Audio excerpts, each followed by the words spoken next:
নমস্কাৰ সকলোকে আজি আমাৰ তৰফৰ পৰা বসন্ত পোৱাৰ আন্তৰিক শুভেচ্ছা জ্ঞাপন কৰিলোঁ।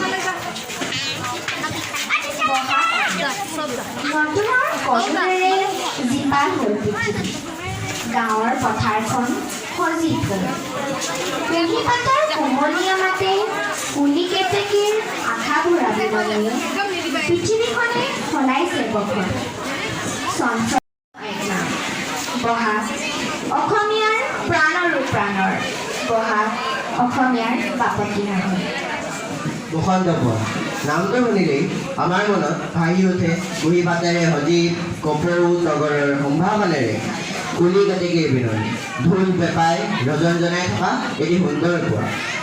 গতিকে আহক আমি এই পোৱাৰ অনুষ্ঠানটি আৰু অধিক সুন্দৰ আৰু ব্যতিক্ৰমীৰূপে সজাই আপোনালোকৰ মাজলৈ লৈ আহিছোঁ আমাৰ আৰু আপোনালোকৰ অতি আপোন অনুষ্ঠান বসন্তৰ পোৱা।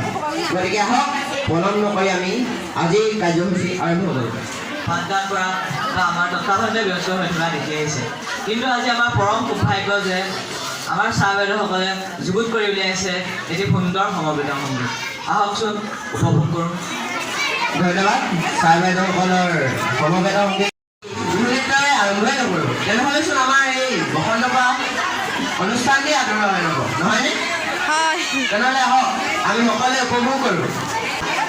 আমন্ত্ৰণ কৰিব বিচাৰিছোঁ আমি মঞ্চলৈ এবাৰ আন এটি বিহু নৃত্য। পঞ্চম শ্ৰেণীৰ বিহু নৃত্য দলটি আহকচোন এটি জোৰদাৰ হাত চাপৰে বিহু নৃত্য দলটিক মঞ্চলৈ আমন্ত্ৰণ জনাওঁ।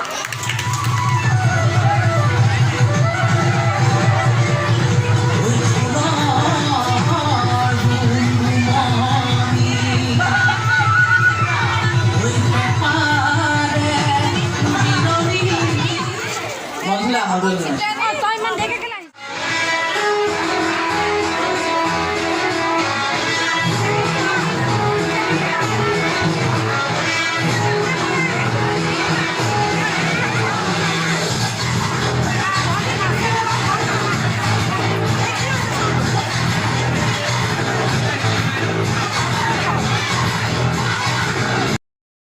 যুগত কৰি লোৱা এটি পুৰা উপভোগ কৰোঁ। ইয়াৰ তত্বাৱধানত আছে আমাৰ শ্ৰদ্ধাৰ তৰুণ বৰপূজাৰী। গতিকে পলম নকৰি ছাত্ৰ ছাত্ৰীসকলক মঞ্চলৈ আহিবলৈ আমন্ত্ৰণ জনাইছোঁ। ধন্যবাদ।